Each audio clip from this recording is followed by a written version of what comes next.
son.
Un des enjeux qui m'a mobilisée, c'est les droits des enfants, que vous ne connaissez pas très bien, je dois dire, et je me bats pour que vous les connaissiez mieux.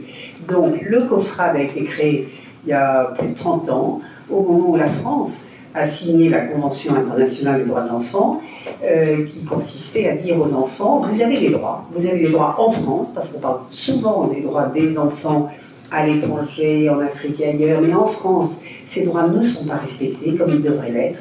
Le COFRAD, parmi les premiers, a considéré qu'il fallait donner la parole aux jeunes pour qu'ils s'expriment sur leurs propres droits.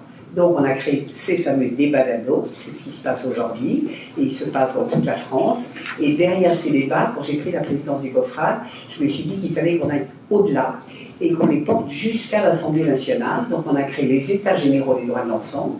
Donc il y a 4 ans, c'était sur le droit à l'éducation, puis sur le droit à l'information, puis sur le droit à la liberté d'expression, et puis cette année, c'est sur le droit au bien-être, en gros, à travers les enjeux climatiques.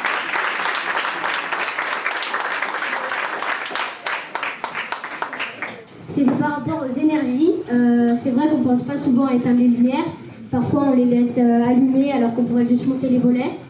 Et aussi, il y a les panneaux solaires maintenant qui existent. On ne fait pas attention à l'électricité. On laisse des fois trop allumé. Aujourd'hui, la meilleure façon qu'on a pour produire de l'électricité, c'est les centrales nucléaires. C'est l'énergie la plus propre qu'on a pour l'instant. Le seul problème, c'est qu'on ne sait pas traiter les déchets. Mais pour l'instant, l'énergie solaire avec les panneaux solaires, les éoliennes, c'est pas beaucoup plus propre que le nucléaire. Aujourd'hui, on voit des enseignes comme des fast-food, comme McDonald's, qui disent maintenant on propose des verres en carton, on propose des choses recyclables. Et je pense que c'est pas pour réduire leur empreinte carbone, c'est juste parce que le consommateur demande des produits qui réduisent leur impact sur le réchauffement climatique. Donc je pense que même si les entreprises ne font pas de gestes aujourd'hui, c'est à nous de faire des gestes afin d'entraîner un geste de leur part. C'est-à-dire leur donner envie de changer pour avoir plus de clients. Du coup, après, on pourra servir de relais. Par exemple, ici, on peut avoir des parents, des oncles, des tantes qui sont gérants de grandes entreprises ou je sais pas. Mais du coup, nous, en étant là, et ben, on se rend conscience comme moi, je prends conscience comme moi tout à l'heure, et ben, peut-être que chacun de nous, maintenant, peut faire passer le message. Du coup, je disais, le recyclage, je trouve que c'est l'un des rares trucs qui sont super faciles à faire pour tout le monde. Vraiment, tu prends 3 sacs et tu mets là le plastique, là le carton, là le verre. Et ça, c'est un truc qu'on peut apprendre tout petit. Dans mon collège, on recycle par exemple les bouchons, on les récupère, on les donne à une association. Le nombre de bouchons récoltés donne une somme d'argent reversée au Père Noël du lundi. Avec la somme d'argent, ils achètent des cadeaux pour les enfants hospitalisés. On a notamment aussi du compostage dans mon quartier. Je voulais parler sur les feuilles mortes des arbres. Alors beaucoup les ramassent et les brûlent, sachant qu'elles peuvent être un compost naturel. Et ça peut aussi abriter des animaux et les alimenter aussi. Le recyclage, ça sert à éviter de faire des achats inutiles, comme ce qui est des vêtements ou des fournitures scolaires. Nous, donc, je fais partie du conseil jeune et nous faisons des journées propres. Donc, on sensibilise toutes les personnes de la commune, donc de Saint-Prix-en-Jarret. Et par exemple, on va ramasser tous les déchets qu'il y a dans notre commune. Il faudrait limiter les avions, il faudrait que ces avions fonctionnent comme s'il y avait Covid tout le temps, éternellement. C'est-à-dire comme pendant le confinement, tout ça. Qu'il n'y ait pas d'avion qui aille dans le pôle sud pour qu'il n'y ait plus 20 degrés au Groenland et que cette mouillard puisse vivre et que nous, on puisse continuer à vivre aussi. Et puis pour les voitures, ça revient sur ce qu'ils ont dit aussi. Ça voudrait qu'ils prennent plus les transports communs et qu'ils fassent plus de covoiturage comme Blablacar. Avec les voitures et tout, on pollue énormément. Les transports polluent énormément et en ville, s'il vous plaît, déplacez-vous en transport en commun. Par exemple, dans les écoles primaires ou collèges, je trouve que c'est important d'organiser des ateliers qui permettent d'évoquer divers sujets, que ce soit le réchauffement climatique, les transports, et que je pense que la première étape avant de commencer à agir, c'est d'être bien informé, de connaître le pour, le contre, pourquoi on fait ça. Et voilà, je voulais juste dire ça. Et donc je voulais surtout aussi remercier les organisateurs de ce débat, parce que je trouve que c'est super utile.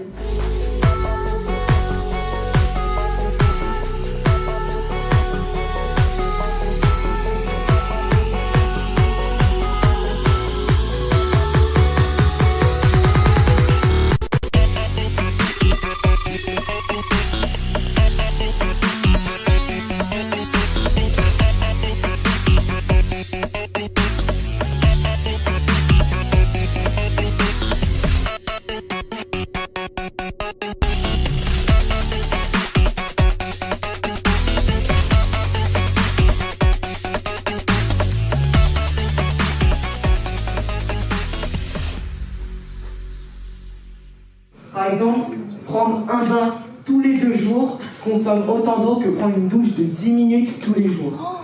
Il ne faut pas oublier qu'aussi, l'eau de la douche, l'eau des bains, c'est de l'eau potable. Or, l'eau potable, c'est pas infini et il faut vraiment la préserver.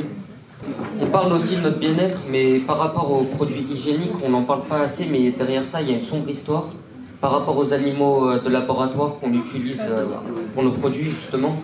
Et puis aussi, on devrait parler d'eux et pas que de nous.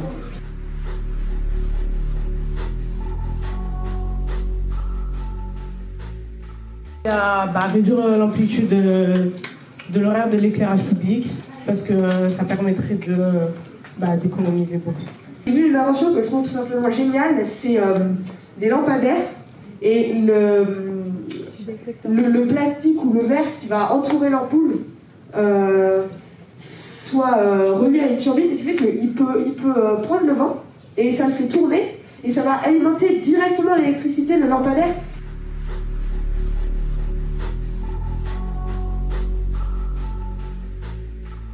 Vous êtes la preuve qu'à chaque fois qu'on donne la parole aux enfants, il en sort des choses très très intéressantes.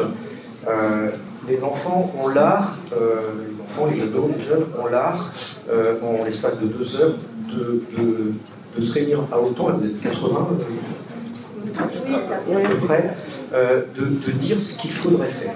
Si on avait réuni autant d'adultes, on nous aurait expliqué pourquoi c'est difficile de faire.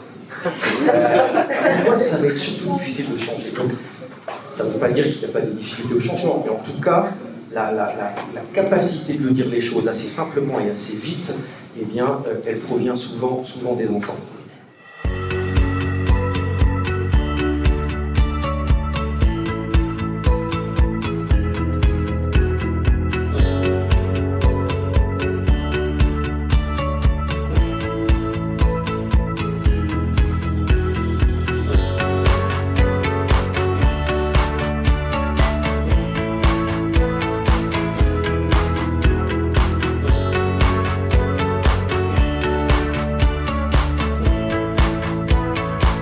Alors le COFRAD, le Conseil français des associations pour le droit de l'enfant, est particulièrement heureux et fier d'accueillir ces bandes de jeunes qui viennent de la France entière, y compris de l'île de la Réunion, qui ont toute l'année travaillé sur ce qu'on appelle les débats d'adolescents, que le COFRAD a créé il y a plus de 20 ans, et qui convergent tous aujourd'hui à l'Assemblée nationale, dans cet endroit très institutionnel, le jour tout à fait symbolique du 20 novembre, qui est la journée internationale des droits de l'enfant. Et moi, mon projet, c'est vraiment donner aux jeunes le sentiment, l'impression qu'ils ont leur mot à dire sur les enjeux climatiques cette année, mais on a eu aussi le droit à l'éducation, on a eu le droit à l'information. Donc à chaque fois, des sujets qui leur tiennent à cœur et sur lesquels ils vont s'exprimer avec le sentiment d'être des futurs citoyens engagés, mobilisés et pour lesquels, en effet, leur parole est extrêmement importante.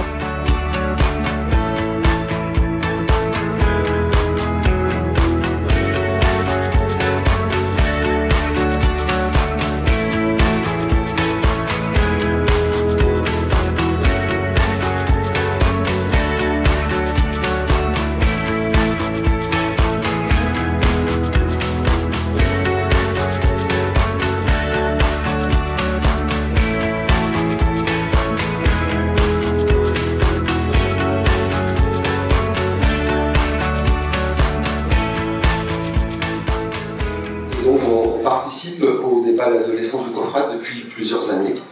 Et donc cette année, on avait saisi l'opportunité que Armel nous avait proposée, qui était d'organiser le débat dans notre région.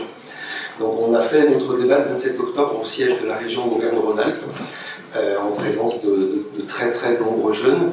C'est l'ensemble de ces structures du comité départemental des droits de l'enfant qui organisent chaque année depuis 1990 des rencontres d'enfants et depuis quelques années des rencontres d'ados sous l'impulsion du COFRAD.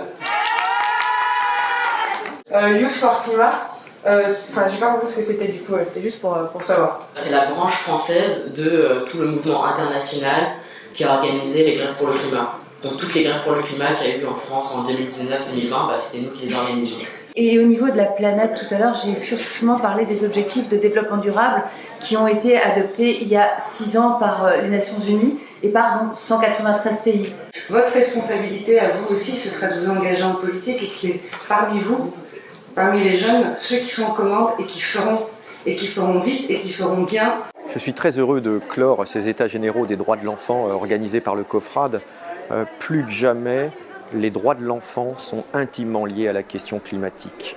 Les enfants le disent très bien, ils font le lien entre la crise climatique, la crise sanitaire, la crise de l'environnement, le mouvement de population, la crise de l'habitat, la crise du vivre ensemble et après les difficultés d'accès à la santé, des difficultés d'accès à l'éducation. Les enfants nous montrent qu'à chaque fois qu'ils sont écoutés, à chaque fois qu'ils participent et qu'ils travaillent collectivement, il en sort le meilleur. Les adultes devraient beaucoup plus écouter les enfants. L'article 12 de la Convention internationale des droits de l'enfant et l'article 13 parlent du droit à la participation, de s'exprimer sur tous les sujets qui concernent les enfants. C'est un enjeu démocratique que les enfants s'expriment. Les enjeux climatiques demain vont déterminer les accès aux droits.